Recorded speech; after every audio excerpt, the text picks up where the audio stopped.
Number 9. BRIELLE money. The most dangerous skateboarding falls involved damage to the head and neck. BRIELLE Money, daughter of former Bachelor star Michelle Money, was severely injured in the spring of 2020. Her fall had resulted in a fractured skull and serious brain trauma. A neighbor found the teenager and called 911. She was placed in a medically induced coma upon arrival to the hospital. As the brain swelling started to go down, 15-year-old BRIELLE's condition started to improve. Within 3 weeks of her accident, the teenager was walking and talking again, which are considered milestones on her road to recovery.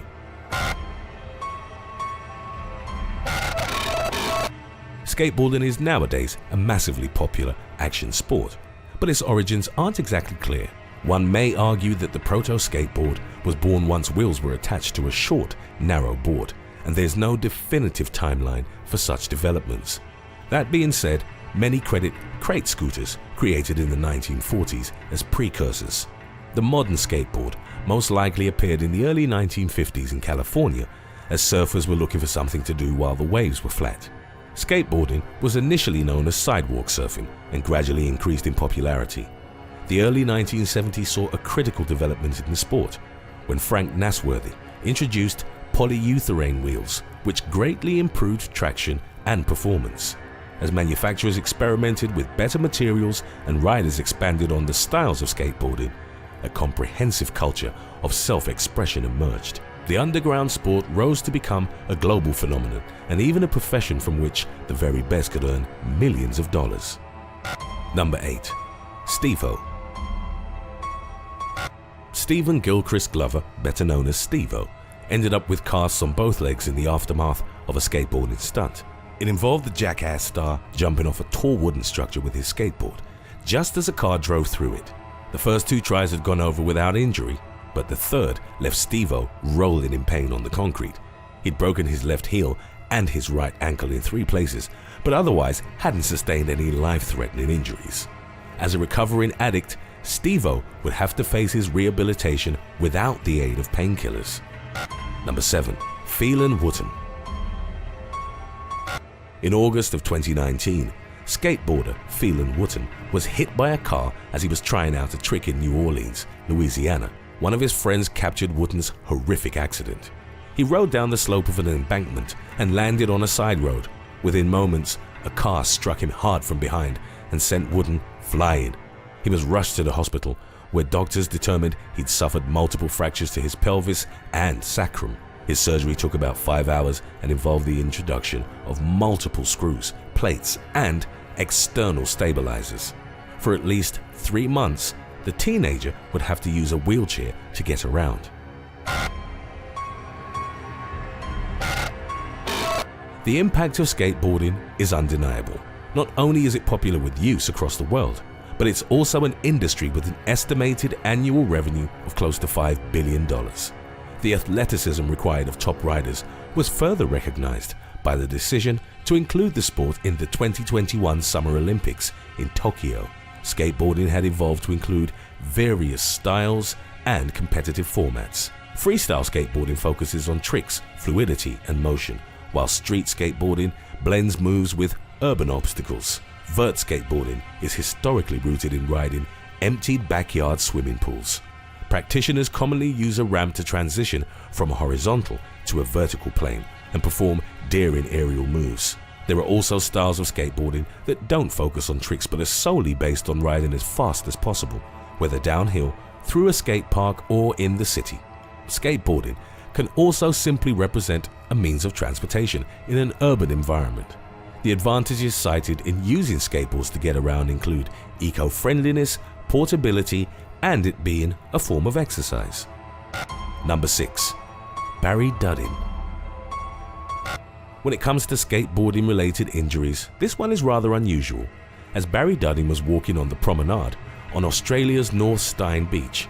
He was struck in the ankle by a loose skateboard. He didn't think much of it at the time, but in the weeks that followed, the man started suffering from excruciating ankle pain. He was admitted to a hospital where he was diagnosed with osteomyelitis, an infection of the bone. It had most likely been caused by something in the skateboard's timber. Dudding's road to rehabilitation would involve medical treatment and physical therapy. In the incident's aftermath, DUDDING pushed his local council for better management of the areas where skateboarding wasn't permitted. Number 5. Mohammed Farhan FUDHAIL. In December of 2019, teenager Mohammed Farhan FUDHAIL was spending the winter holidays with his mother in Australia. The 16-year-old had gotten his first skateboard as a Christmas present and decided to try it out. FUDHAIL was reportedly skating downhill and rapidly gaining speed. His attempts to slow down ended with him crashing into a pole. Even though the teenager was wearing a helmet, the collision proved deadly.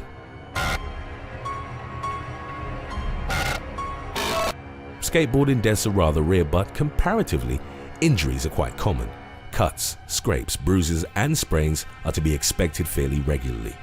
Wrist sprains in particular are widespread among inexperienced riders, as they'll instinctively use their hands to break their fall. Statistically, of all the injuries reported to a hospital, about half involve broken bones, usually of the arm or leg. Traumatic head injuries are the most severe occurrences and the ones most likely to have a fatal outcome. They're usually the result of riders taking hard falls while not wearing a helmet. When it comes to skateboarding on the street, riders are exposed to the dangers of traffic and risk colliding with vehicles. They account for most of the estimated 40 annual skateboarding fatalities. Additionally, riding at a high speed and crashing into a pedestrian is potentially fatal for any party involved. The skateboard itself may fly or roll into another person, causing them harm. Number 4. Jake Brown.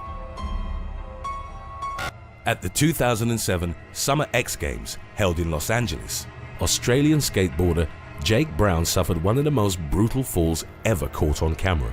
During the competition's Big Air event, Brown hit a remarkable 720-degree spin on the first ramp, which was met with roaring celebration from the crowd and commentators. The impressive aerial would unfortunately be overshadowed by what happened next.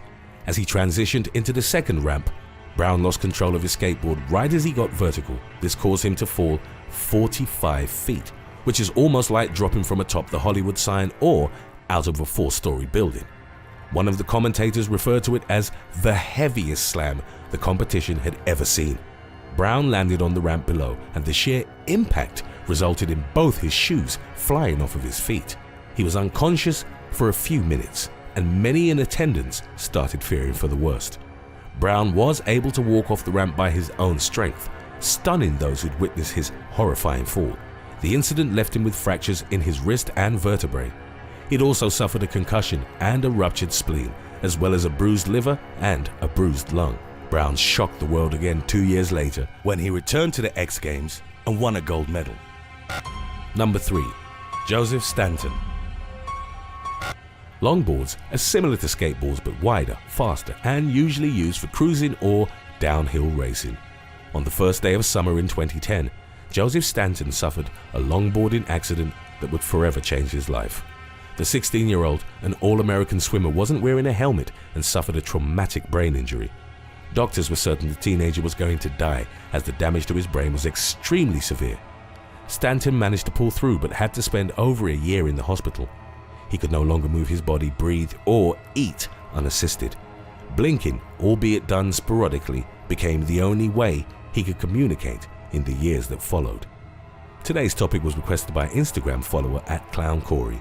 If you have any other topics you'd like to learn about, subscribe and let us know in the comments section below, or follow us on Instagram and reach out to us there.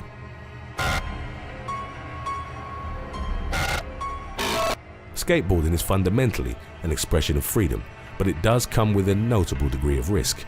Professional riders are well versed on its dangers, but for amateurs, the best way to stay safe while skateboarding is constantly adapting your riding style to your skill level. This means performing tricks that don't put your health in danger, practicing them in controlled environments and at speeds that you can manage. Riding at a high level regardless of style requires mastery of the basics. If you're just starting out, work on developing your skills in skate parks before taking to the streets. Falling is essentially unavoidable, so learning how to fall properly is fundamental in reducing injury. If you feel like you're losing your balance, relax instead of stiffening up and crouch down so you won't have as far to fall. Roll with the momentum instead of trying to break it using your hands and feet. Wearing protective gear may end up saving your life. A properly fitting helmet is most important in that regard, but also wrist guards as well as knee and elbow pads. The skateboard itself should be of good quality and maintained in working condition, and you should only ride on proper, dry surfaces. Number 2. Tony Hawk. Tony Hawk is often ranked at the top in the list of skateboarding legends. He pulled off the first 900-degree aerial spin, and there's a massively popular video game series that bears his name. Throughout his lengthy career, Hawk has suffered a number of gruesome injuries. The most recent of them occurred in the summer of 2020. He lost his balance while skateboarding in an empty pool and landed on his hand. Doctors actually had to cut off his wedding ring so that they could reset his dislocated fingers. Other career injuries sustained by Hawk along the years include a cracked rib, a broken arm, cracked teeth, a fractured skull, and a few concussions. One of the worst, by the skateboarder's own admission, was when he suffered a broken pelvis. He couldn't walk, and even laughing or coughing would cause him pain. Join the They Will Kill You team by rocking the latest merch from theywillkillyou.com. Order yours today to be one of the first to spread the word. Number 1. Sky Brown. Not only is Sky Brown poised to be the youngest Olympian in Britain's history, but she's also the youngest pro skateboarder and Nike-sponsored athlete. In June of 2020, however, Brown's bright future almost turned tragic as she took a hard fall in training. The 11-year-old flew off a high ramp and landed face first on the ground. She was airlifted to a hospital where she was declared unresponsive, and many feared for her life. Fortunately, Brown recovered after having suffered a broken wrist and hand, as well as a skull injury. She remained positive with her eyes still set on Tokyo Gold. Brown posted a video of the accident to her social media, which included the moment she lost her balance, the airlift to the hospital, and the sound of her flatlining. She subsequently argued that the helmet had saved her life. Thanks for watching. Would you rather dive 20 feet into a shallow pool or have a skateboard kicked from under you while riding at full speed? Let us know in the comments section below.